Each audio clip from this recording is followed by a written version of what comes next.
Is there a logical stopping place during the testimony? I don't want to, how early? Judge, we have another witness still to go after this witness. So this witness, then our next witness. How about the witness after that person? Okay. All right, we'll see what time it is. We can certainly break his. All rise, please. You may be seated.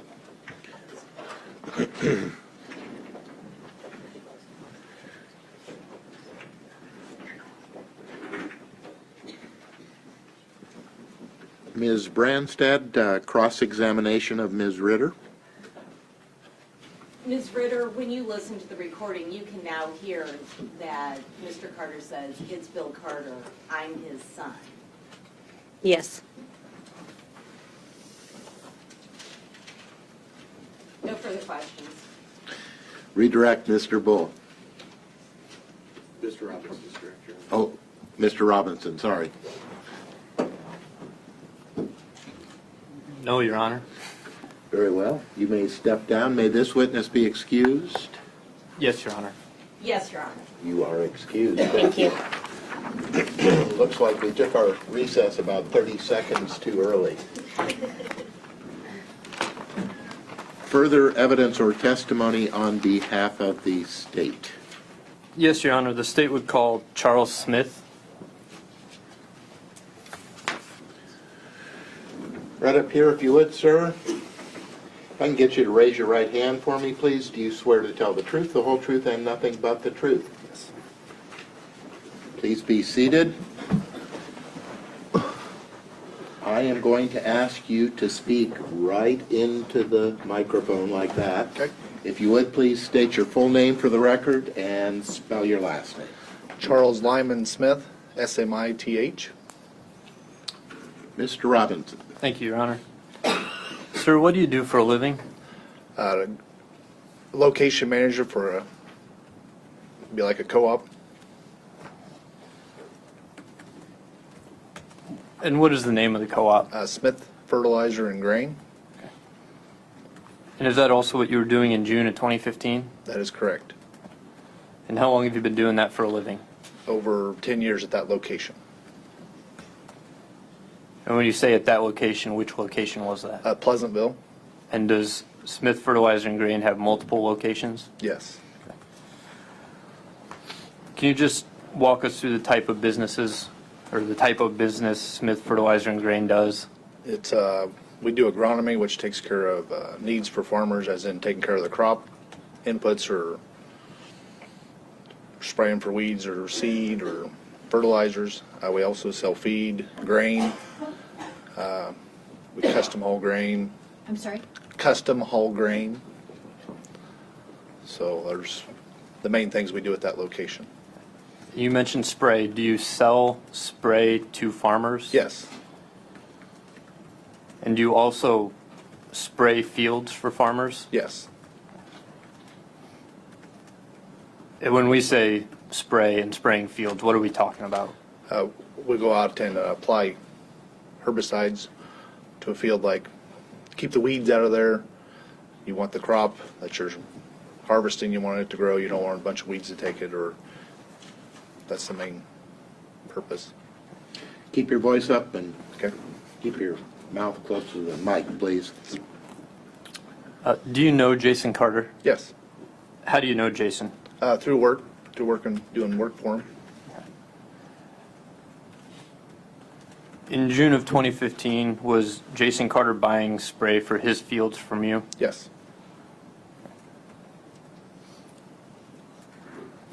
On June 19th of 2015, did Jason Carter contact you for a load of spray? Yes.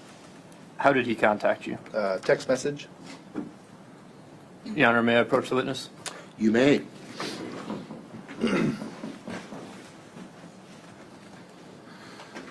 Handy, what's previously been admitted, I believe is Exhibit 13. What is that? Text message conversation between Jason and I. On what date? The 19th of June. May I publish to the jury, Your Honor? You may.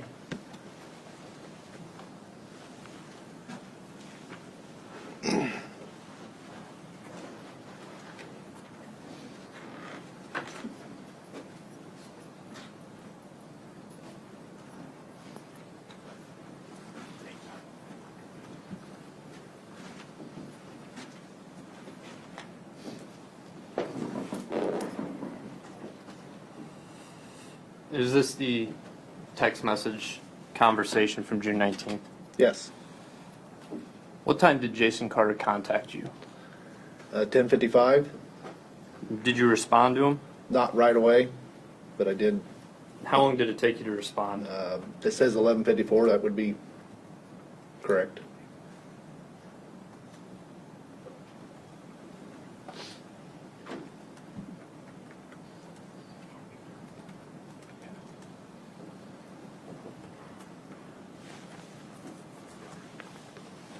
So, as we look at the photo of the text message, did you respond to him at 11:24 a.m.?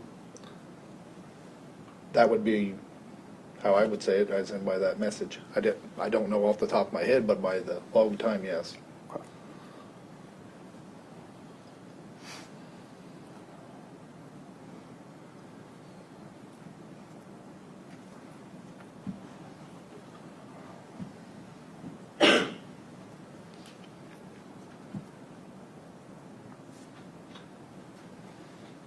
May I retrieve the exhibit, Your Honor? You may.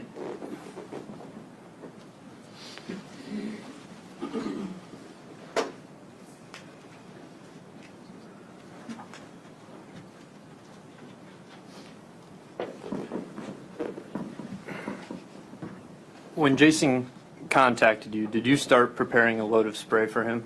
No, I didn't, Why not? because he'd been doing two different mixes, and I wanted to make sure I brought the correct one. Did you attempt to clarify which mix he was Yes. requesting? And did he ever respond to you? No, he answered one time, but I couldn't understand it. I want to talk to you a little bit about the process of delivering spray. Do you supply different mixtures of spray to farmers? Yes, And when you receive an order for spray, do you have to mix the spray at that time, or do you have mixed spray on hand? you have to mix it at that time. How long does that usually take you to do? Oh, wouldn't take more than 10 minutes to mix it itself, but it's just you got to have a vehicle there to put it on, and you got to be able to deliver it to the location. I think you just kind of answered this, but how do you deliver a load of spray? We have two different vehicles, a truck or a trailer we pull. So, and just to clarify, when you get an order, you have to mix the mixture and then load it on the vehicle. Yes. And how long does that process usually take? To load it on a vehicle, Yes. from the time you said go, would be at least 15 minutes if you had a vehicle to put it on. When a farmer contacts you for a load of spray, how long would it normally take you to get that spray delivered? From the time they asked to the time we could actually deliver would be an hour or less. Would that delivery time vary depending on how many farmers are requesting spray? Yes. Does it also depend on how far the farmer is from your facility? Yes. And would it also depend on if you had one of your delivery vehicles available when the request came in? Yes. How do you prioritize delivery of requests? Well, usually as the day goes on, you know pretty much what some people are wanting, as in different farmers. I knew that he was going to need a load that morning. I just didn't know the exact time. But the other guy, we had, I think, 3 other machines running at that location that day, of our own and another farmer. But at the time, we don't have a truck just sitting in the driveway for each individual place we're going to go that day. And as you receive requests throughout the day, is it a first come, first served? Yes. Can a farmer call you in advance and schedule a delivery? Yes.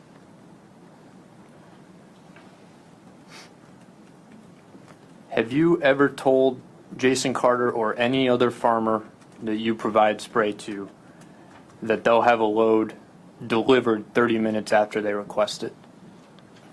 I would do what I could, but I mean, they'd have to give me plenty of notice to do that. Would it be reasonable to expect a delivery in 30 minutes? 30 minutes to an hour would be reasonable, yes, if I knew that in advance. Would 30 minutes be reasonable if you didn't know in advance? Depending on how far away it was. Now, turning back to June 19th, 2015, was that a good day for farmers to spray their fields? Yes, very good day. Why? I think that earlier in the week it had rained. Everybody was getting anxious to get back in, so it was had 2 or 3 good days there. Everybody was, before the weekend, it was just, everybody was go, go, go. So were you busy making spray deliveries that day? Yes. Did you have either of your delivery vehicles just sitting around waiting for orders? Not at that time, no.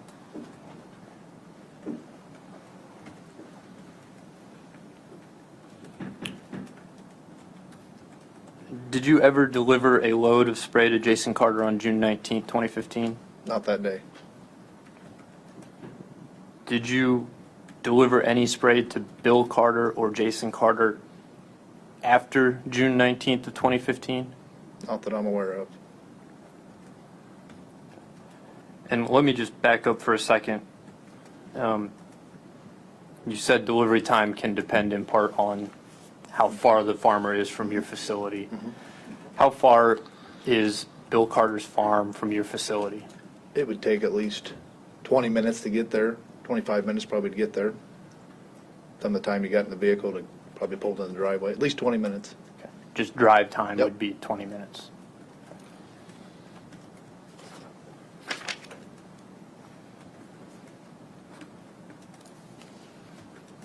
I have no further questions at this time, Your Honor.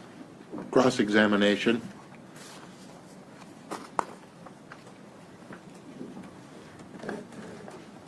Good morning, Mr. Smith.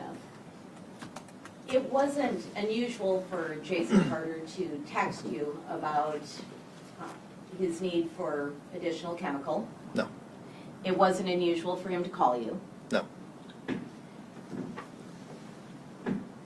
And on June 19th of 2015, there was nothing suspicious or unusual about Jason Carter's communication. No. And when you say no, you're saying no, there was nothing No. suspicious. It wasn't It unusual. was just to a text. normal message, I thought.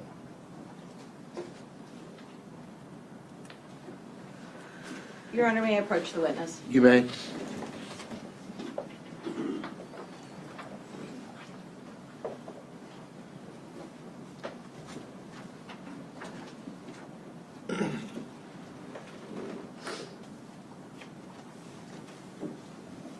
I'm handing you an item that has been marked as Exhibit SS, SS, SS, SS, SSSS.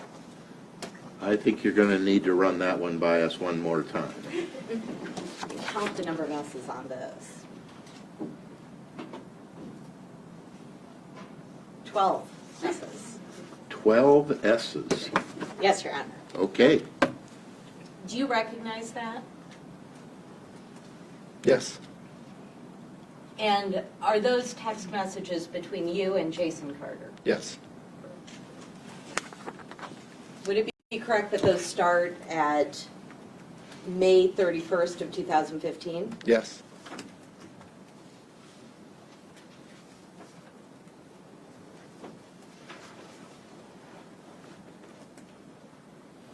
And I'm going to direct you to a text message on June 19th or June 9th of 2015. Is there a text message from Jason Carter saying ready for another in 30 minutes, if that's okay? Yep. And your response is? 10-4?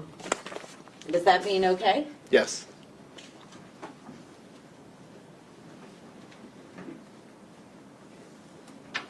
And Your Honor, I offer Exhibit 12S, or 12 S's. Your Honor, there's some housekeeping matters that we'll need to discuss afterwards as it relates to the exhibit, but to the substance of the exhibit, we have no objection. Very well. The exhibit labeled with 12 S's is admitted.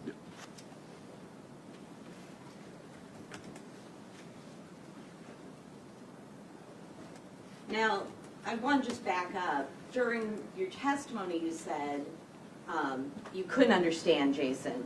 Was that, you tried to call Jason at some point? Yes.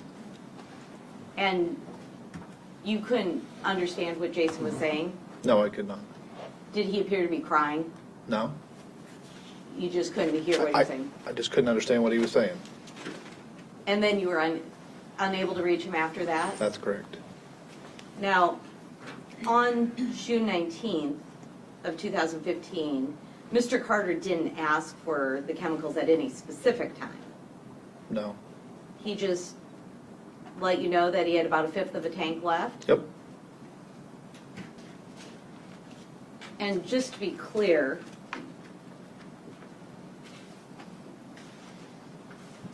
you called Jason Carter at some point between your text at 11:24 and your text at 11:50?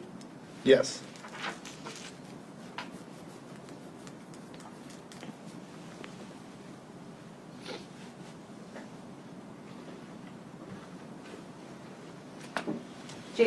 Was Jason Carter ever late with payments to you? No. No further questions. Redirect? May I have just a moment, Your Honor? You may.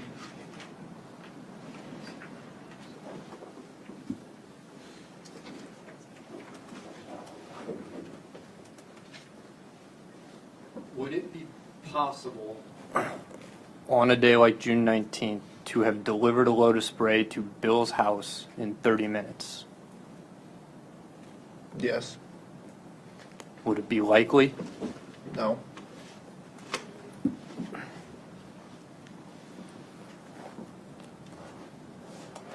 When Jason texted you on June 19th for a load of chemicals, did you ever respond with 10-4 or the load's on its way? No. No further questions, Your Honor. Recross. Jason Carter didn't ask you to be there within 30 minutes on June 19th, did he? No. No further questions. Anything further, Mr. Robinson? No, Your Honor. Thanks, sir. You may step down. May this witness be excused. Yes, Your Honor. Ms. Branstad, Yes, Your Honor.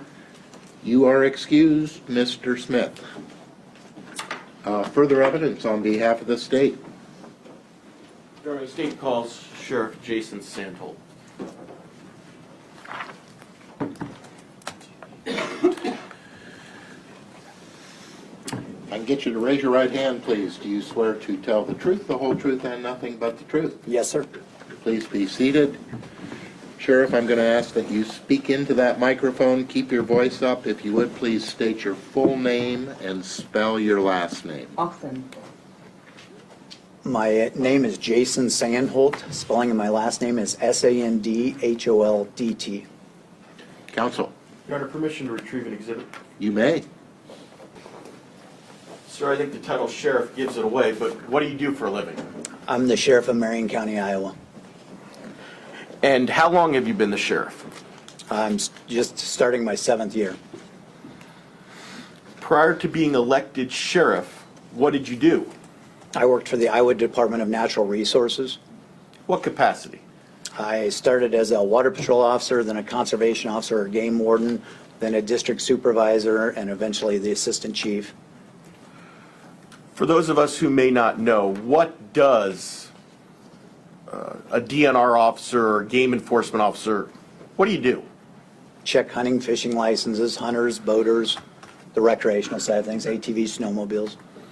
And can you break down for us the amount of years, how much were you in management, how often were you in the field type work? I was from 1996 is when I went through the Iowa Law Enforcement Academy, and then in about 2008 is when I went into the management roles. Sir, did your prior employment bring you into contact with people who use firearms? Yes, Are you familiar with the term policing your brass? I am. What does that mean? It means picking up like spent cartridges or empty cartridges after someone shoots. Sir, you talked a little bit about the Iowa Law Enforcement Academy. Could you tell us your formal educational background? I graduated from Oskaloosa High School. I went to college at Central College in Pella, Iowa. I have a 4-year degree in biology, a Bachelor of Science degree. I then went on and received extra training and stuff after when I was with the DNR. I have a certified public managers from Drake University, working towards a master's. Don't know if I'll ever complete that, but credit towards it. Sir, can you tell us, you mentioned the Iowa Law Enforcement Academy.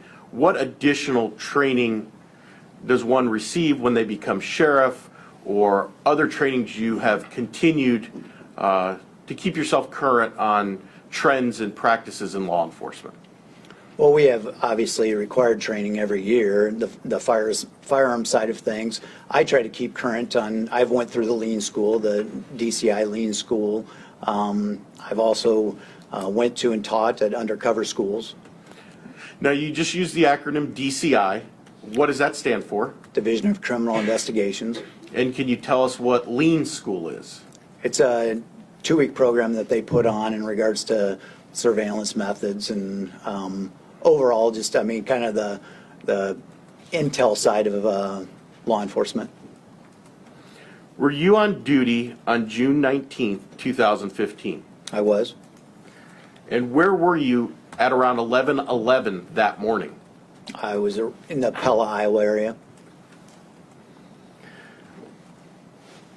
Sir, just for some geographical reference, how far is it from Pella to 132 Perry Street in Lacona, Iowa? Probably close to 30 miles would be my guess. Are we talking about going from one corner of the county more or less to the exact opposite side of the county? Yeah, Pella's in the northeast corner of Marion County. The 132 Perry is more in the southwest. Sheriff, we learned earlier during this trial through Ms. Ritter that Marion County has a radio dispatch system. Can you explain in your words what that is? Well, it's a 911 call taking center, but it also does more than just the 911 calls. If somebody calls in and needs to report a crime or needs a deputy, or even on the emergency side of it, if someone calls 911, needs an ambulance or fire truck, then we dispatch for the county. There's actually 2 PSAPs is what they're called in Marion County. Pella has one and Marion County has one. What's PSAP stand for? Public Safety Answering Point. So it's where the calls go into.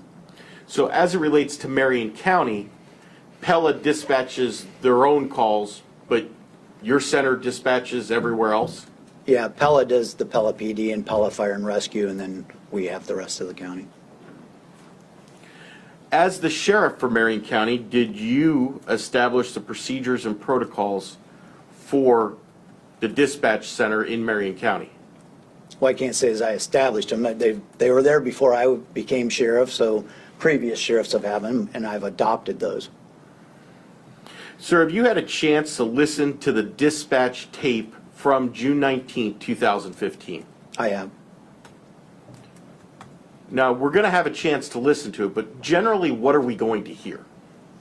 You're going to hear radio traffic from fire and rescue, ambulance, deputies, myself. You use the term traffic. What do you mean? Communication between units and between the PSAP and those units. Your Honor, permission to publish or play Exhibit 12 for the jury? You may.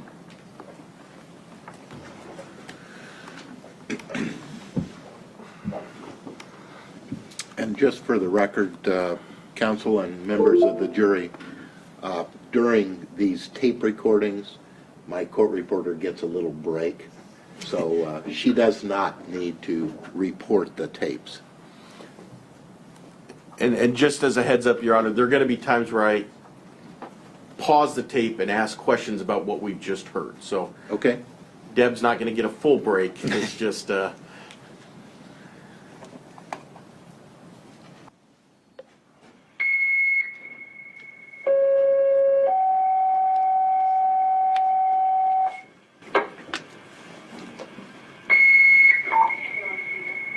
Melcher Dallas Rescue, you're needed 132 Perry Street, 132 Perry Street. Female subject laying on the floor, possible 1079. okay, Sheriff, we just heard some type of tone. What is that? That's the tone for Melcher Dallas Rescue, Fire and Rescue, is the beeping sound, the noises that you heard. Why is there a beeping sound? Because different fire and rescue or emergency management have different tones, so that they get used to hearing what their tones are, so they can maybe ignore another jurisdiction's tones.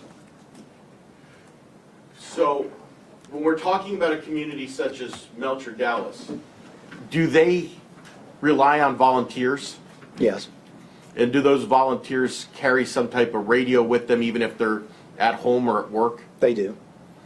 And so the tone alerts them more or less, pay attention, this is for you? Correct. And would the Pleasantville tone or the Knoxville rural fire tone, would they be different tones? They would. And thus your ear gets trained to listen to your tone? They do. We also then heard the dispatcher say information and then ended with the radio term 1079. What is 1079? 1079 technically means notify the medical examiner, but it's used interchangeably. I mean, if there's a dead body or dead person, a lot of times the term 1079 will be utilized.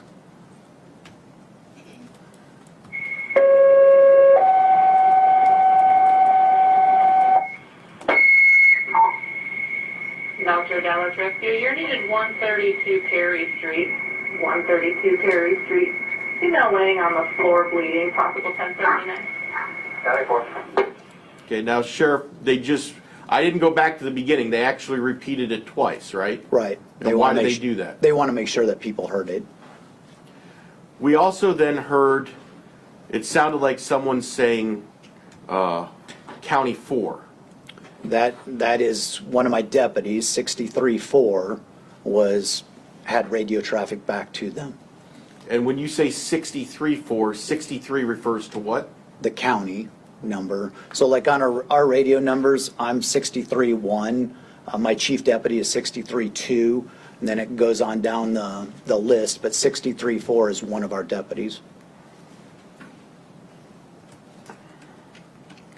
It's like our identifier. County, Illinois, taking en route from Knoxville. Okay, we just heard 919 en route from Knoxville. Who is 919? That's the Melcher Dallas ambulance.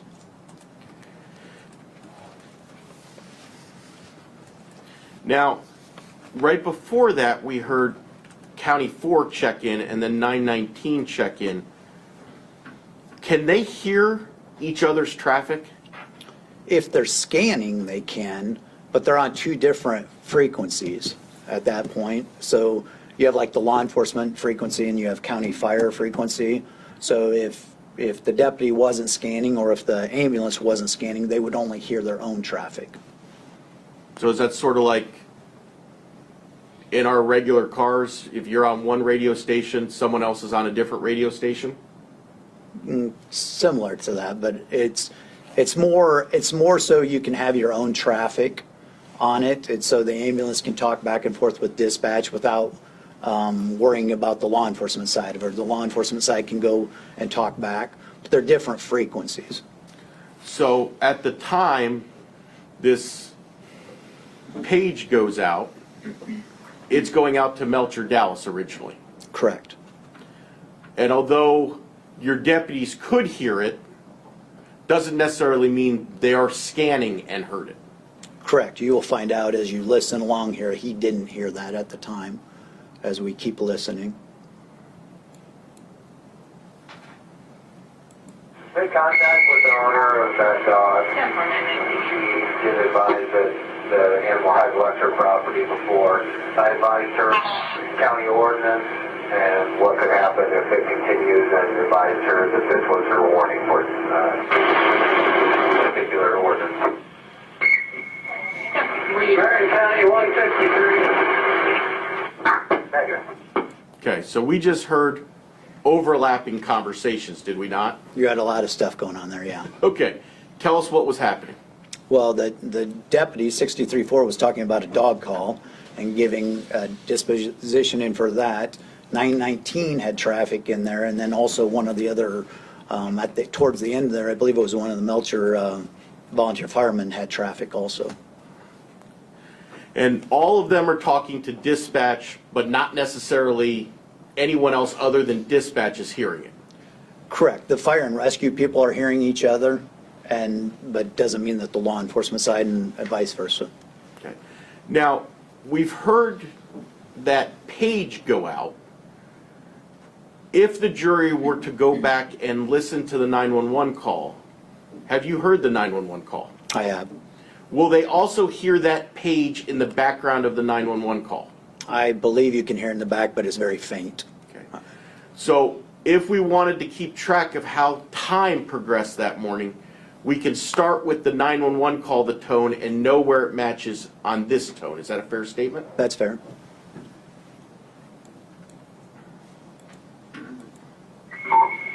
(132) Perry Street, 132 Perry. Female laying on the floor, bleeding. Possible 1079. 10-4 County, I'll be in around. SR6, sir.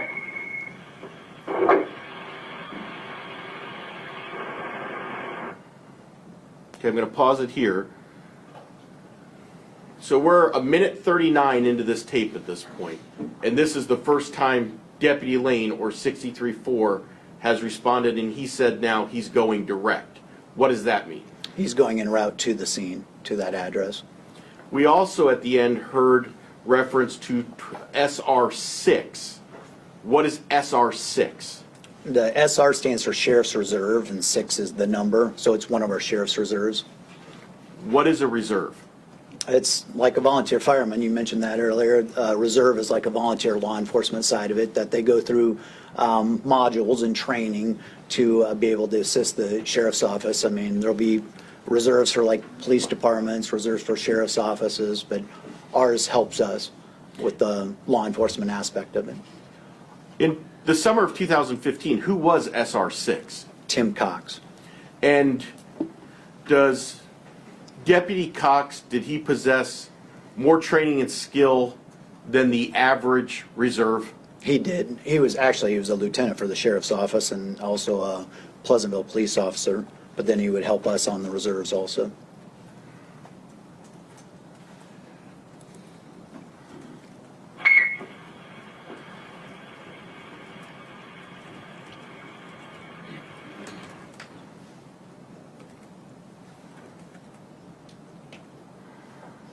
Marion County, Belcher Station. Melcher Station, go ahead. Do you want to trip Pleasantville out mutual aid on this call? Okay. What's station mean? Their fire station, or where their ambulance is kept. And what do you want to trip out mutual aid? What does that mean? He was asking for our dispatch to trip out Pleasantville to assist them, to provide mutual aid at that scene. And for those who may geographically, how far is Pleasantville from Melcher? 8 miles maybe.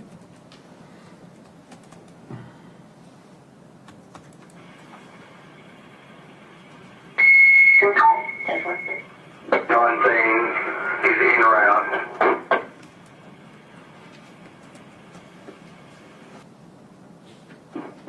County, knowing things. 919, copied, you're en route.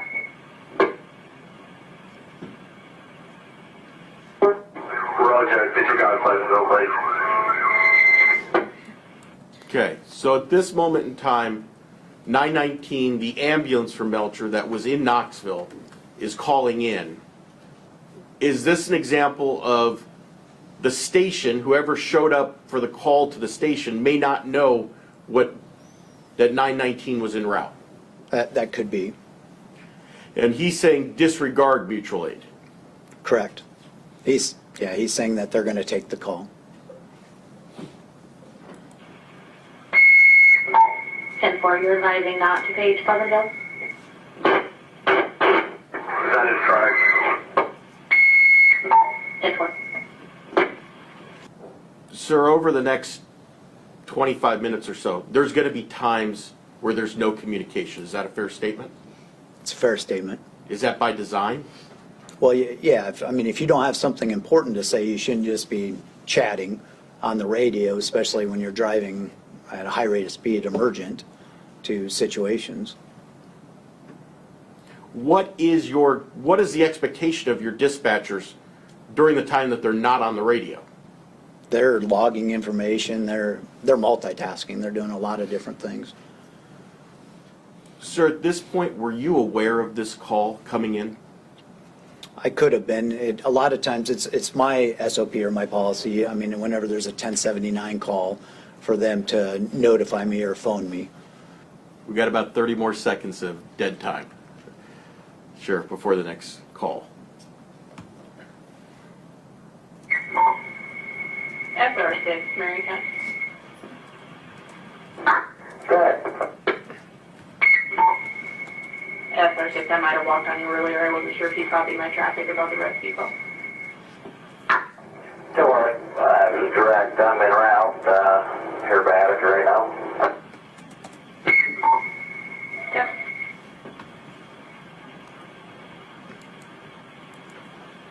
Sir, two questions about that communication. You heard the term walk on or walked on. Walked on. What does that mean? Walked on or stepped on means when two people are trying to talk on the radio at the same time. So she said I might have walked on you, meaning she didn't know if he answered or not because she might have been communicating. And is there any way that you know when someone else is about to click their mic? No.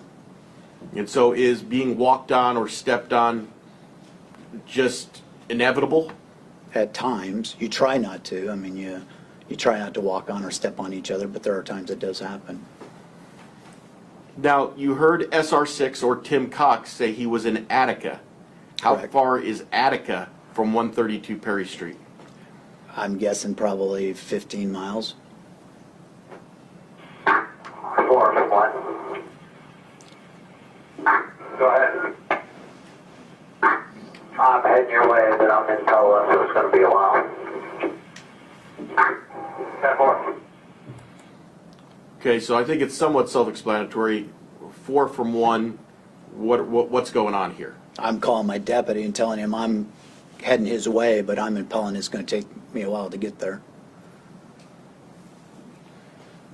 So what I think probably most people understand, but maybe not, and I just wanted to be clear, radio traffic may be not just from the police officer or fire to dispatch, it also can be from officer to officer or officer to fireman. Most definitely. Now, before we go much further, why is law enforcement responding to a 1079 call? Well, multiple reasons. One, I have my guys go to any medical call they can if they're not tied up on a law enforcement issue, because I think it's important. We're trained in first aid, we carry AEDs. If it's something where a lot of times if that deputy gets there first, they may be able to provide aid to the individuals. And in this case where it's 1079, I want to know if it's natural causes that someone died or non-natural. If it's something that, if it's a natural cause, if somebody was terminally ill in hospice and passed away or whatever, then medical does their thing. But if it's something where if it's a crime, then we want to be there to investigate it.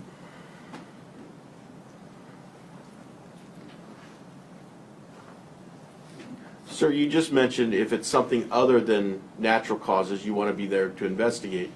In the time that you had been the sheriff, how many homicides have there been in Marion County? None that I've worked. Are you asking in regards to now? I'm going in my 7th year, and this, Homicide was it doesn't happen that often, I guess, if that's your question, or in the rural settings. So we're about to enter another about 2 minutes of silence. At this point, are you expecting your deputy or you to be responding at a high rate of speed? Yes. Because even though do you want me to keep answering? Just because the call comes in as a possible 1079, a dead person, I mean, until a first responder or a deputy or somebody gets there to confirm that, we don't know that. I mean, if it's something, the person's still alive, I want my deputies to get there quick to help them.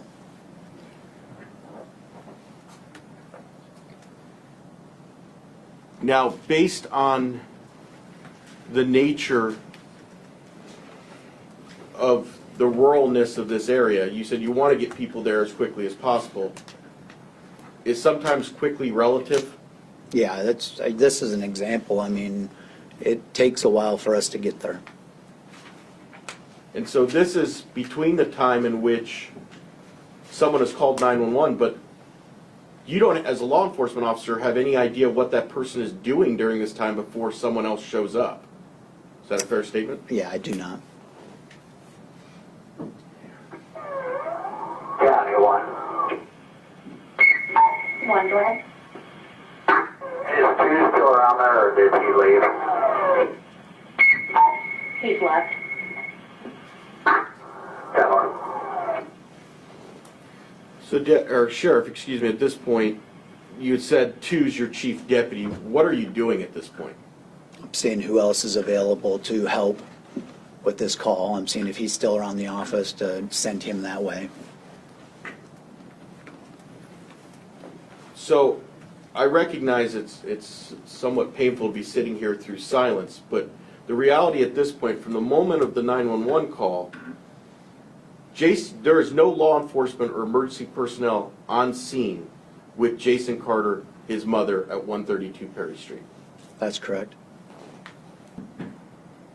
Perry County 167's en route. 167's en route at 1122. Okay, so Sheriff, what's happened at this point? So my assumption would be that enough people got to the Melcher Dallas Fire Department, the volunteers and different things, and they've now just put another unit en route to that location. Because 167 is a another Melcher unit. That's incorrect. Now, we heard the dispatcher say 1122. That's the time. And so if we were trying to examine what time things are happening, 1122 is a point of Perry County reference. 1. That is correct. And how does Marion County Dispatch determine its time? Our computers or our IT is set up off the atomic clock. Now, I was speaking, it sounds like you're about to talk again. Is that a fair statement? Yeah, I said something there. Again, I'm not quite sure what it was, but Okay. I think I was calling dispatch.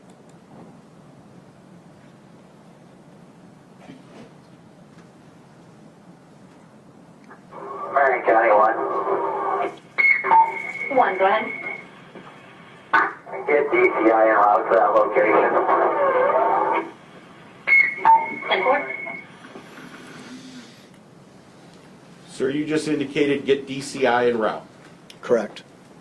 What had occurred just before you radioed in at the 10:55 mark to dispatch of this tape? Jason Carter called my cell phone. Prior to this phone call, did you know Jason Carter? I did. How did you know him? Well, multiple ways. He was a mechanic at DeVore Motors, a place where I had work done on vehicles. I knew him and his dad from the farming side of it. I knew him back when I was a game warden for checking licenses, and he lives right across the section from where I live, so we're country neighbors. Okay, so you said you had interaction with him as a game officer. Is Mr. Carter a pretty proficient hunter? Well, I guess proficient. He's a hunter. I don't know. I mean, I think he's a good hunter. I mean, I guess I'm not quite sure what proficient, I mean, Fair enough. But you knew him through those interactions, and you knew him to be a pretty good hunter. sure. And you said rural neighbors. What does rural neighbors mean? He lives across the section from where I live. So we both live northwest of Knoxville, Iowa. How far do you live away from each other as the crow flies? Mile and a half. As it relates to this phone conversation, could you understand what Jason Carter was trying to tell you? I could understand when he originally called, I mean, somewhere throughout there, he made the comment, she's dead, they killed her. And then also in that conversation, I got out that he said he needed help and they killed her. Understood that his mom had been shot. Other than need help, mom's been shot, they shot her, or they killed her. Could you make out much of what else Mr. Carter was saying? No. How did he sound? He was wailing, I mean, into the phone. I was trying to get him to calm down. He sounded out of breath, just, I mean, could not understand him. How long, approximately, Sheriff, do you think your phone call with Mr. Carter was for? Probably a minute. At this point, did the severity of the call change in your mind? Yes. As a result, what did you do? I called to get help coming. It's obviously, we're a very rural setting. That actually the DCI is an assisting agency on major crimes for us.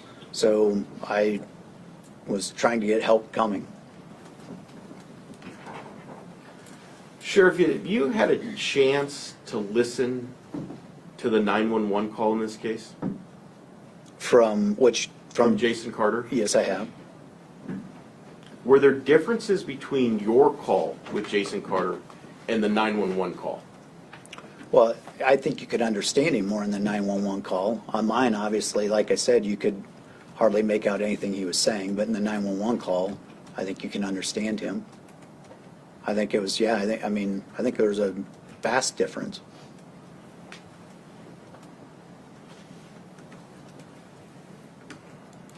Mr. Bull, if you get to a convenient stopping point, perhaps we could take our noon recess. Your Honor, we can do that at this time. Okay, do you want to identify on the record where you are on that? Your Honor, we're at 10 minutes and 55 seconds with 20 minutes and 54 seconds remaining. Very well. Ladies and gentlemen, we are going to take our noon recess. We're going to be at recess until about 1:15 this afternoon. During this recess, please remember the admonition I've been giving you since the first day you arrived. Keep an open mind. Do not discuss the case among yourselves or with anyone else. Do not let anyone discuss the case in your presence.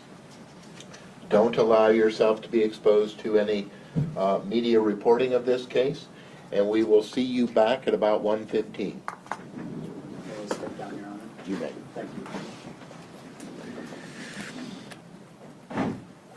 Are we released, sir? You are. Sorry. Your only objection is to the heading, right? Yeah, and I don't know what the 1-2 S is. That's all that's.